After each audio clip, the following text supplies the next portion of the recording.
What's going on, everybody? It's PC9 for XYZ here, and welcome back, everybody, to the ABC Murders. We're right where we left off. And let's continue.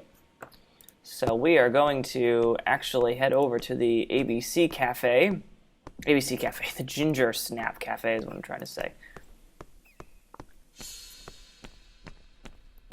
So, we seem to be doing fine with the frame rate. When it gets back to more stuff, it tends to be a little harder on the graphics card, but that's okay. How do you do, Mr. Fraser? You're Hercule Poirot. Mr. Hastings said you wanted to speak to me. Yes. I know that it may not be the right time, but I would like to ask you a few questions.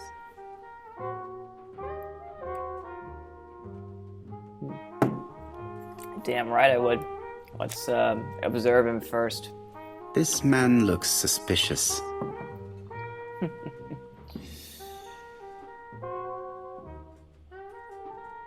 Crumpled. Ah, this guy might be the guy. Donald Fraser is in a terrible state, as if he hadn't slept all night. And he's drinking White Horse.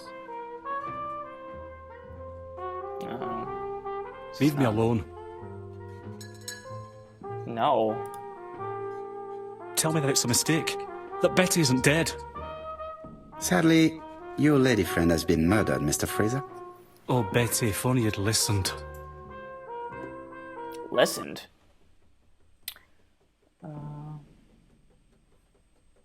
If she had listened to you, she would still be alive. Should I take that to be a confession?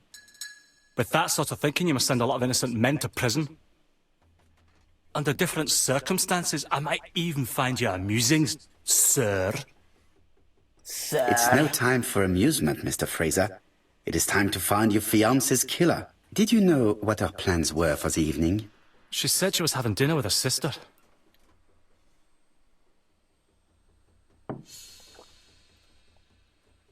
Yet, Megan only returned to Bexhill this morning, Mr. Fraser. I didn't know. Right. May I ask you what you were doing yesterday evening? I spent the evening working.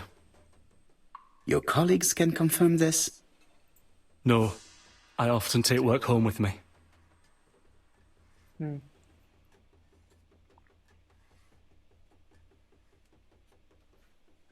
Therefore, you have no alibi, Mr. Fraser. That's right. But that doesn't make me a murderer, Mr. Poirot. I would like you to leave now, please.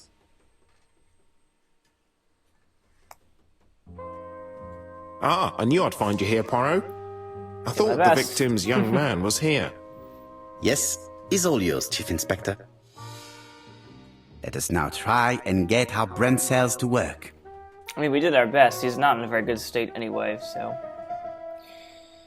Donald had a motive for killing him, so what's the one that I had? He doesn't have an alibi. Yeah.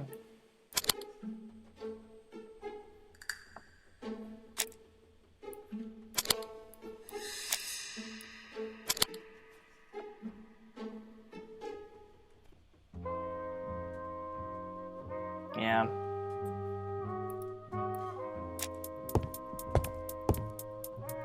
Hastings looks ill at ease. Hastings is bound to tell me what he thinks about Fraser later on. Anything else I can say?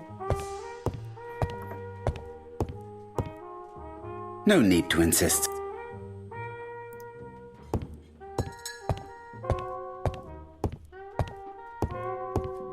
I don't want this young man here. Yikes. Alright, let's head out. I guess that's the only thing we can do, right? Fraser doesn't have an alibi and he's extremely jealous. You are very skilled at summing up. And yet you haven't asked Japp to arrest him. It is too soon. But I agree, without the letters announcing the crimes, Fraser would already be behind bars. Bon, I think we have enough elements. Let's reconstruct the events at the scene of the crime. I can't imagine how the murderer wasn't seen, though. Surely she must have struggled. Let us try and imagine the scene. There we go.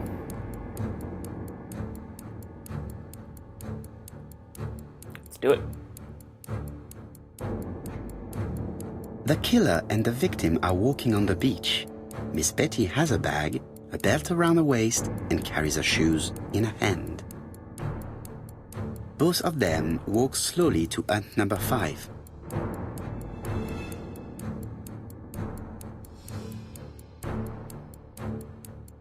Both of them walk slowly to hut number 6.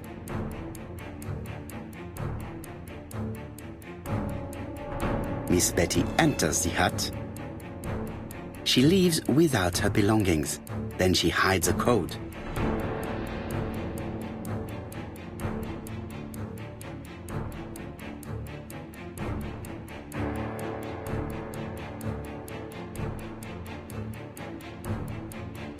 They keep walking. Then she removes her belt. The murderer moves behind her and then attacks her by surprise. The body falls, lifeless, on the sand. Everything appears to match the crime scene, mon cher Hastings. That is exactly what happened.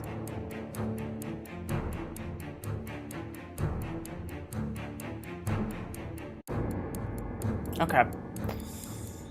That wasn't very hard reconstruction either, though.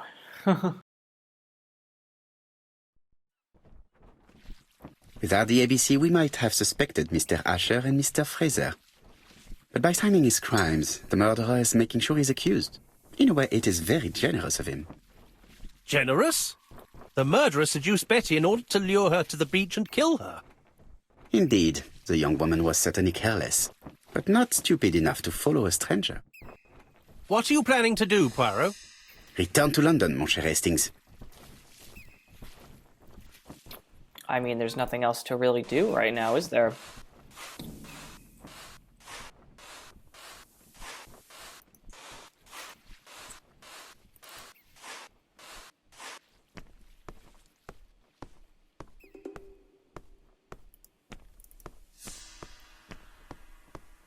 All right, let's head over. Let's head to London.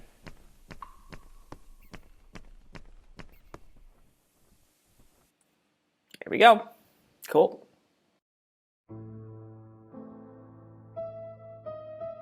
Japp has decided to reveal details to the press. The alphabet murder is now famous. It is not a bad idea. The more people who know, the greater our chances of finding out something of interest.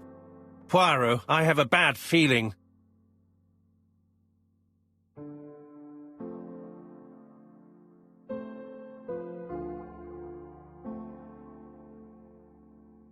Poor Mr. Poirot, not so good at these little criminal matters as you thought yourself, are you? Rather past your prime, perhaps. Let us see if you can do any better this time. This time, it's an easy one. Churston on the 30th. Do try and do something about it. It's a bit dull having it all my own way, you know. Good hunting. Ever yours, ABC.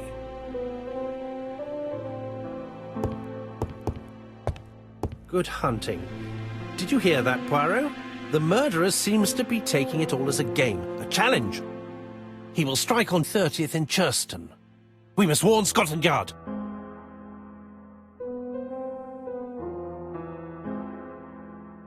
Hastings, today is the 30th. No time to lose. We must prepare our suitcases for Churston.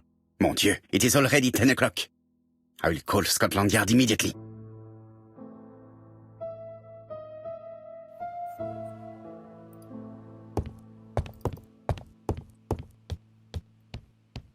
It is not a good. Not that. Hello, Japp. We received a new letter from ABC in the 10 o'clock post. Where and when? In Churston. Today. Today? I'll inform the population immediately. I'll check the train times. Call me back.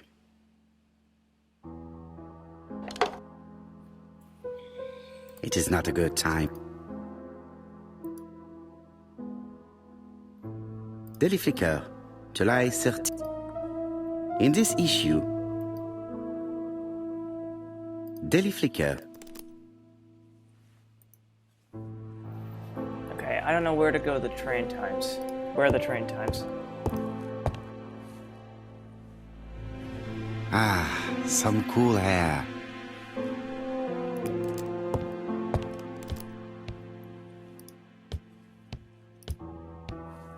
Hastings, what you are doing is an absolute disaster.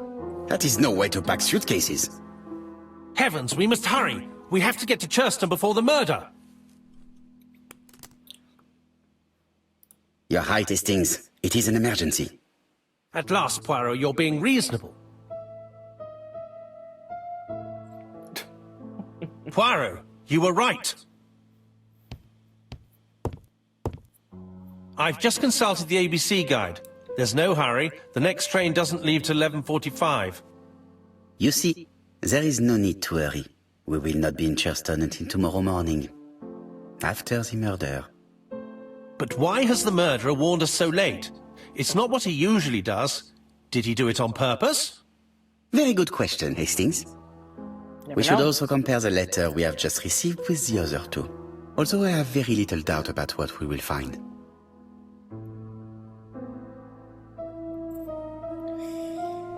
Alright, well, we have no other,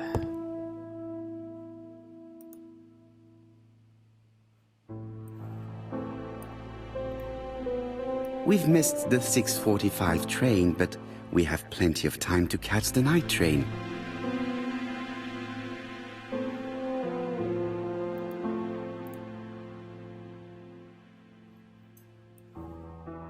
Hastings' photo album.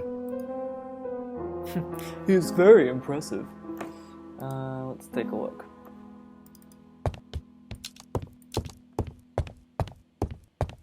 It is not a good time.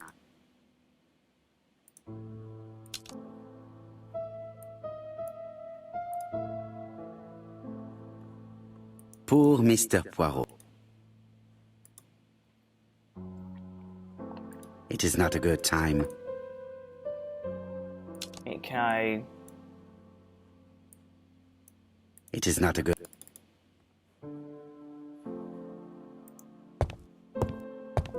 So wait, do I just leave now, or what? Oh, there's also this thing. Miss Hastings tore the envelope.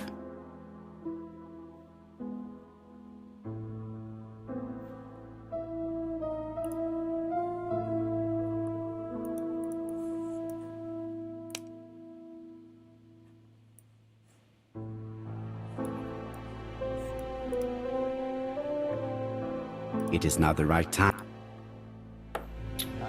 What do I do?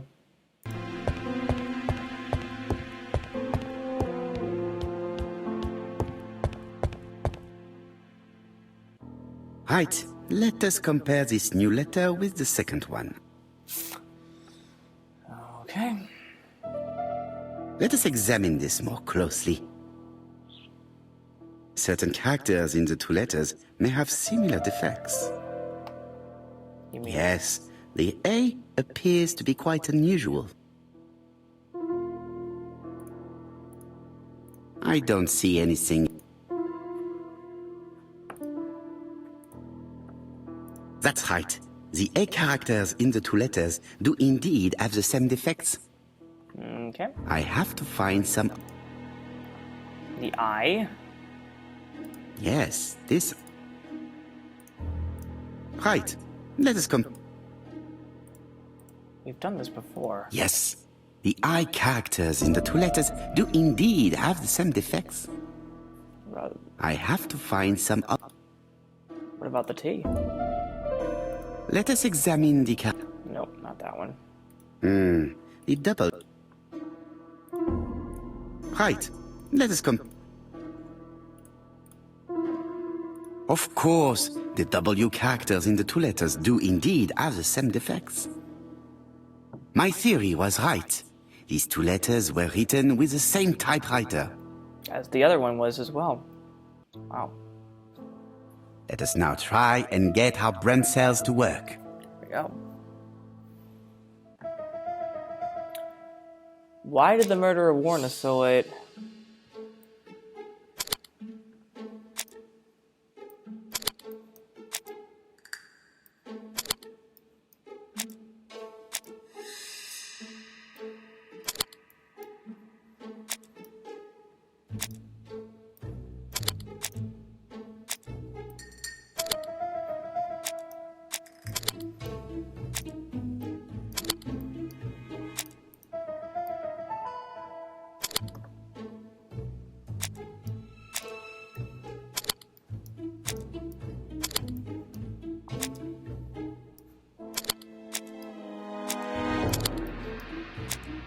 I don't think that's going to be anything.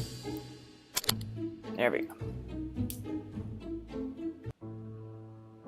The letter should have arrived in time. The postmark shows that it was sent 3 days ago. However, our man made a mistake in the address, which explains the delay. All the same, the post office took their time correcting the error. Come on, Poirot. Your address is not quite as well known as that of Scotland Yard. True. Poirot, the telephone.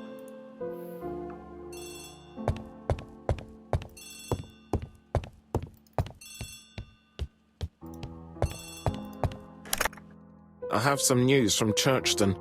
Bad news, I'm afraid. Sir Carmichael Clark was murdered while out on his evening walk. Sir Carmichael Clark. The name is familiar to me. He was a famous throat specialist, one of the best in London. A wealthy man, he retired to Combside, a beautiful house by the sea. He collected antiques. Are you going there? Yes, let's meet on the train.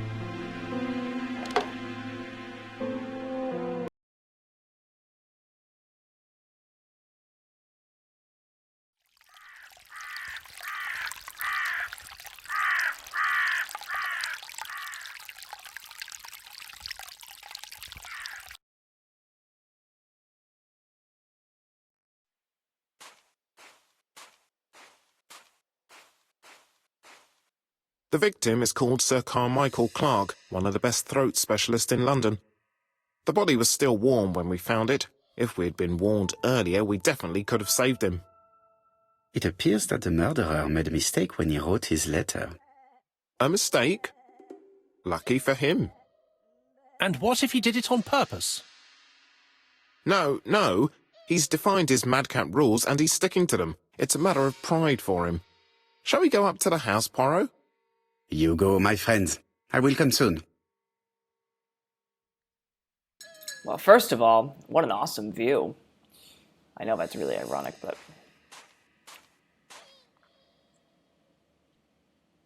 This place is very calming.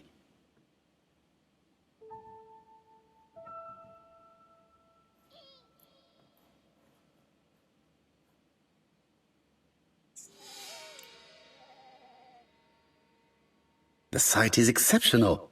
It is easy to imagine that Sir Carmichael used to enjoy stopping here every evening. Well, it's gorgeous here. The body is just in front of a bush. One of the only bushes in the surrounding area. Area? Oh my goodness, Poirot.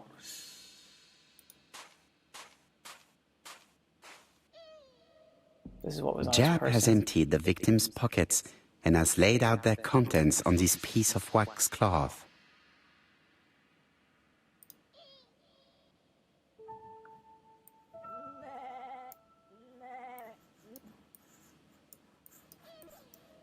It is pointless.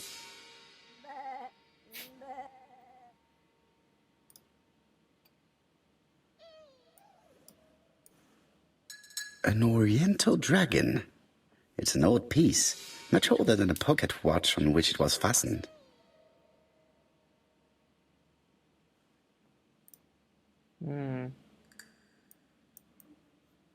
A signet ring, very probably with the Clark family's coat of arms. Fascinating. This murder is so strange.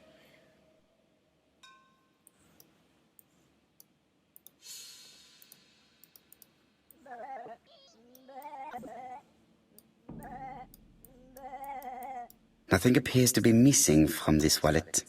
So theft is rolled out again.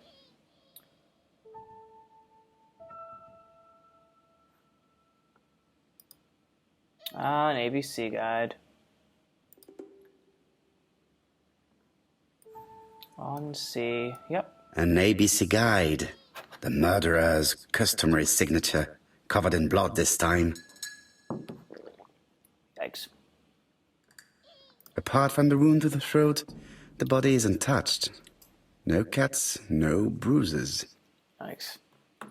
Sir Carmichael's throat was cut. It's a clean incision, a professional murder. The gravel on the path has been sprayed with blood that covers a conical-shaped area, which starts at the body and becomes wider as it moves further from the bush. Yikes. Gruesome murder.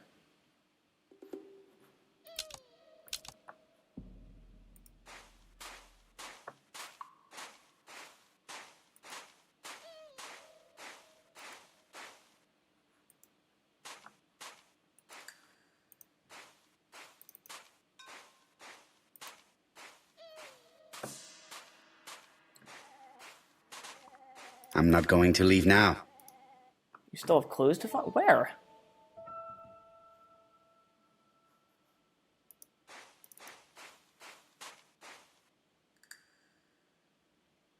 The site is exceptional.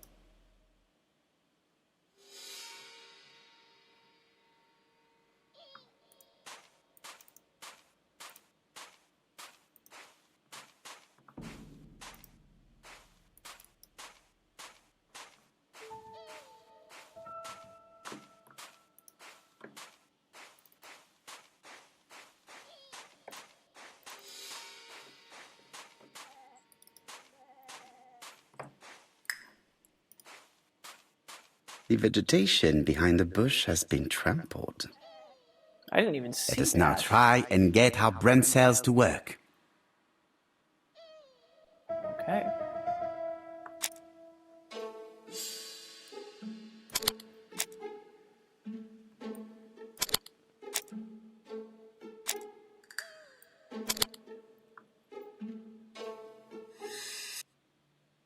Sir Carmichael had his back to the bush when the killer cut the throat from behind.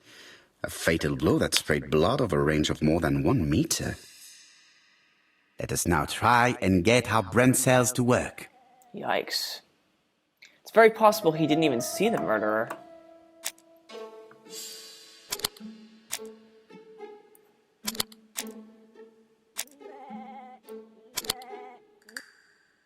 Yeah, I was gonna say. There's no way. Have you finished, Poirot? Chief Inspector, many questions remain unanswered, but I am certain of one thing. The killer has prepared his crime very carefully. Quite right. He must have known Sir Carmichael's movements well to plan such an attack. The murderer struck with terrible savagery. Yes, blood flowed. It's the first time he's attacked a man. He armed himself accordingly. Have you spoken to the victim's family, Chief Inspector? I've spoken to the brother, Franklin Clark. I didn't get much out of him. He's yours. I must get the body removed. Theft again was certainly not the cause of murder here. Once again, third time.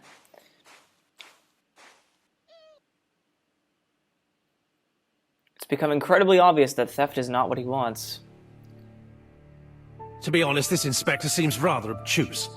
I'm counting on your friend Poirot to catch my brother's murderer. Ah, here he is now. Please, Mr. Poirot.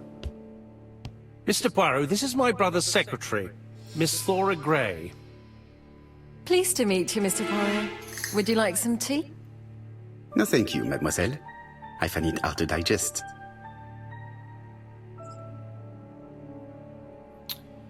Alright, let's observe.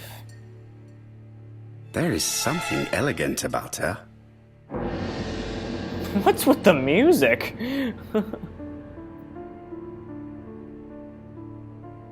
She has good taste, except perhaps in her choice of jewelry. Please excuse me, I have to take care of Lady Clark.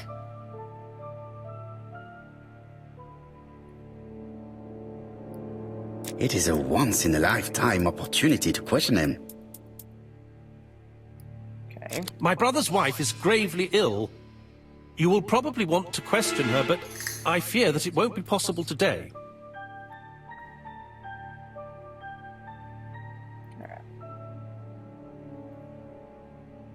Of course, I understand. Someone set a trap for your brother. Who was familiar with his habits? Everybody knew he took his evening walk at 8:30, and that he always followed the same path. Jesus, the music.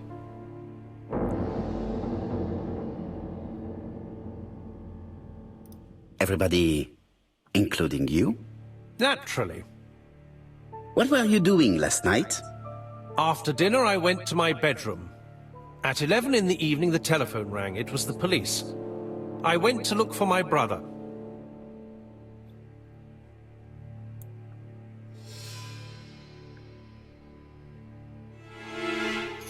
Was it a dark night? It was a new moon. I took a lantern. So it was you who found the body. Yes, along with the gardener.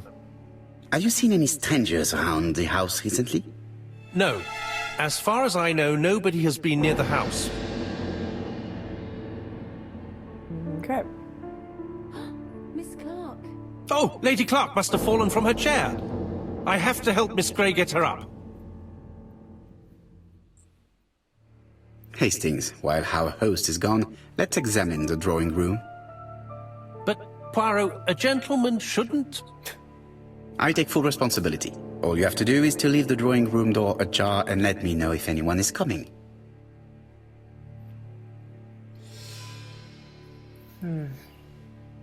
My computer...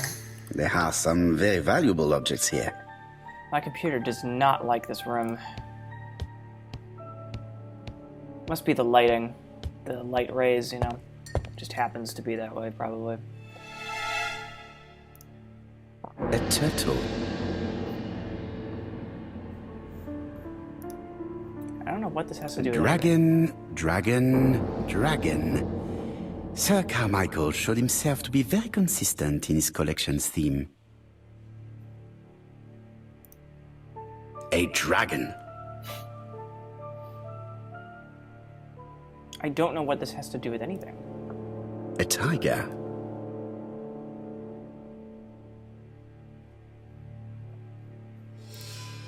It is an emperor. His place at the center of the table is probably symbolic. Okay, I'm just really confused about all this. A crane?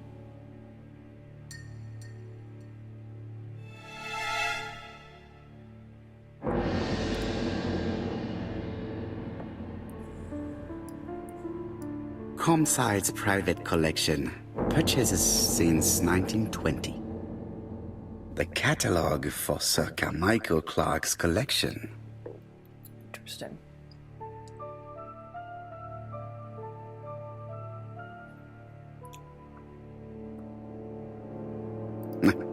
I'm not...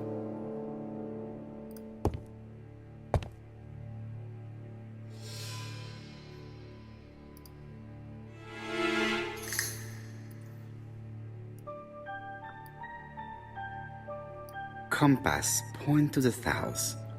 Bronze and magnetite, Han Dynasty, circa 210 BC, purchased in Hong Kong 1935.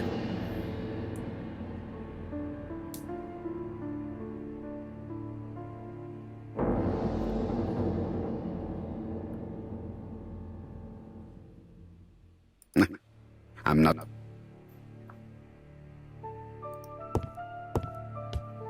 Again, my computer hates this room right now. What's the clue? It's about to go off. Hold on. Oh, didn't see that. Turtle, the dragon, the crane, and the tiger. I think I've already seen this motif somewhere. The position of each motif is correct, but they are not turned the same way as on the table.